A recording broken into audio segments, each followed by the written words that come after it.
اپنی دولت کو ناجائز طریقوں سے بڑھانے میں ایسے مشغول رہتے ہیں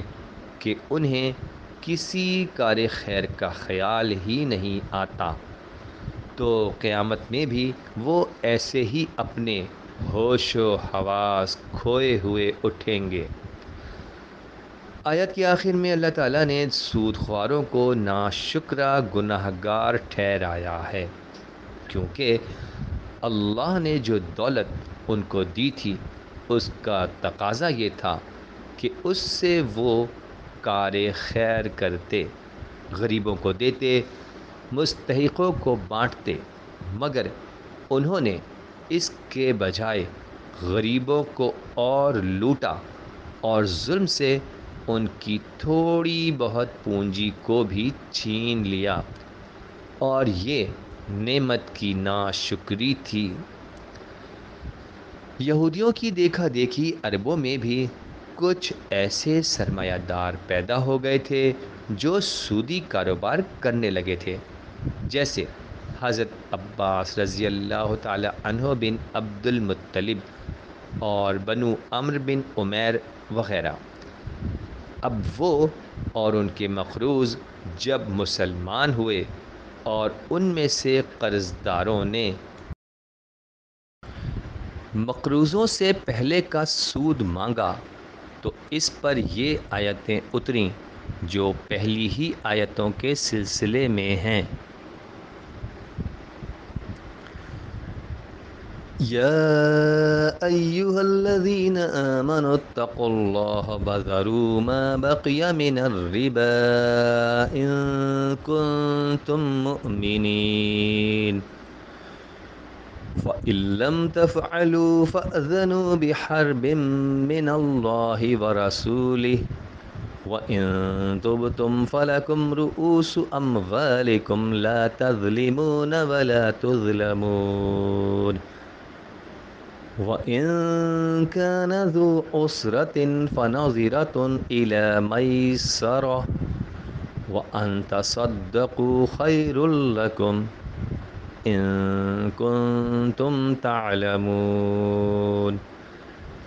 واتقوا يوما ترجعون فيه إلى الله ثم توفى كل نفس ما كسبت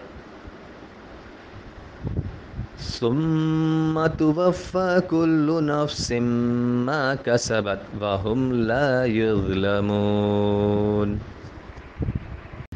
اے ایمان لانے والوں، اللہ کا خیال کرو اور سود جو رہ گیا ہو اس کو چھوڑ دو، اگر تم واقعی مومن ہو۔ تو اگر تم ایسا نہ کرو تو اللہ اور اس کے رسول سے لڑائی کے لیے ہوشیار ہو جاؤ، اور اگر تم باز آ جاؤ تو تمہارے لیے تمہارا اصل سرمایہ ہے، نہ تم کسی پر ظلم کرو اور نہ کوئی تم پر ظلم کرے،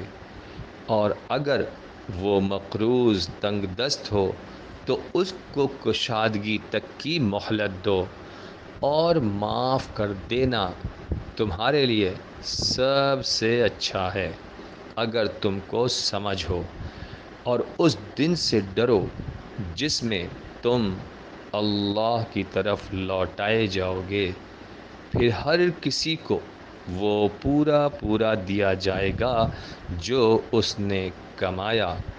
اور ان کا کچھ دبایا نہ جائے گا۔ ان آیتوں میں بتایا گیا ہے کہ ایک دن آئے گا جب سب اللہ کے سامنے کھڑے کیے جائیں گے، اور جس کسی نے کسی کا مال ناحق کھایا ہوگا اس کا حساب ہوگا۔ تو اگر تم نے نیکی کی ہوگی اور مقروضوں کو معاف کیا ہوگا تو اللہ کے یہاں پورا پورا مل جائے گا۔ سود خوری کی سزا جہنم۔ جاہلیت میں ربا کی یہ صورت تھی کہ غریب کسان اگلی پیداوار کے موقع پر ادا کر دینے کے وعدے پر مہاجنوں سے قرض لیتے تھے۔ جب فصل کا وقت آتا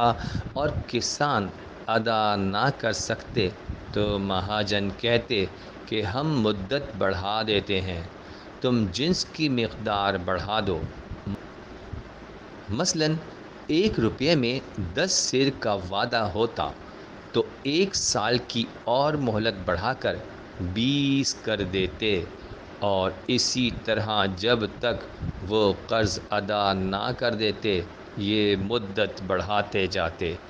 اور جنس کی مقدار بڑھتی چلی جاتی، یہاں تک کہ اصل سے کئی گنا سود ہو جاتا۔ اللہ نے فرمایا، یا ایہا الذین آمنوا لا تأکلوا الربا اضعافا مضاعفة واتقوا اللہ لعلکم تفلحون واتقوا النار التي اعدت للکافرین۔ اے ایمان والوں، اصل سے 2 گنا چوگنا سود مت کھاؤ اور اللہ سے تقوی کرو، شاید کہ تم فلاح پاؤ، اور اس آگ سے بچو جو منکروں کے لیے تیار کی گئی ہے۔ اس آیت میں تصریح ہے کہ سود خوری کی سزا جہنم ہے، وہ جہنم جو کافروں کے لیے تیار کی گئی ہے۔ حضرت صلی اللہ علیہ وآلہ وسلم نے اپنے ایک رؤیا صادقہ میں سود خوروں کو جس حالت میں دیکھا اس کی تصویر یہ ہے۔ فرمایا، میں نے دیکھا خون کی ایک نہر ہے، اس میں ایک آدمی تیر رہا ہے اور ایک دوسرا آدمی ہاتھ میں پتھر لیے کنارے پر کھڑا ہے۔ پہلا آدمی تھک کر جب کنارے پر آنا چاہتا ہے تو دوسرا آدمی ایسا طاق کر پتھر مارتا ہے کہ اس کا منہ کھل جاتا ہے اور وہ پتھر لقمہ بن کر اس کے پیٹ میں چلا جاتا ہے۔ وہ پتھر کھا کھا کر پھر پیچھے لوٹ جاتا ہے۔ جبرائیل علیہ السلام نے بتایا کہ یہ جو خون کی نہر میں تیر رہا ہے یہ سود خور ہے۔ سزا کی مماثلت ظاہر ہے۔ لوگ اپنا خون پسینہ ایک کر کے محنت سے جو روزی پیدا کرتے ہیں، سود خور آسانی سے اس پر قبضہ کر لیتا ہے تو وہ انسان کے خون میں تیرتا ہے، اور جو پتھر لقمہ بن کر اس کے منہ میں چلا جاتا ہے وہ دولت ہے جس کو وہ سود سے جمع کرتا ہے۔ گناہ کے شریک وہ بھی ہیں جو کسی گناہ کی اعانت میں شریک ہوں۔ اسی لیے حضرت صلی اللہ علیہ وآلہ وسلم نے سود کھانے والے، سود کھلانے والے یعنی دینے والے، سود پر گواہ ہونے کی دستاویز لکھنے والے سب پر لعنت فرمائی۔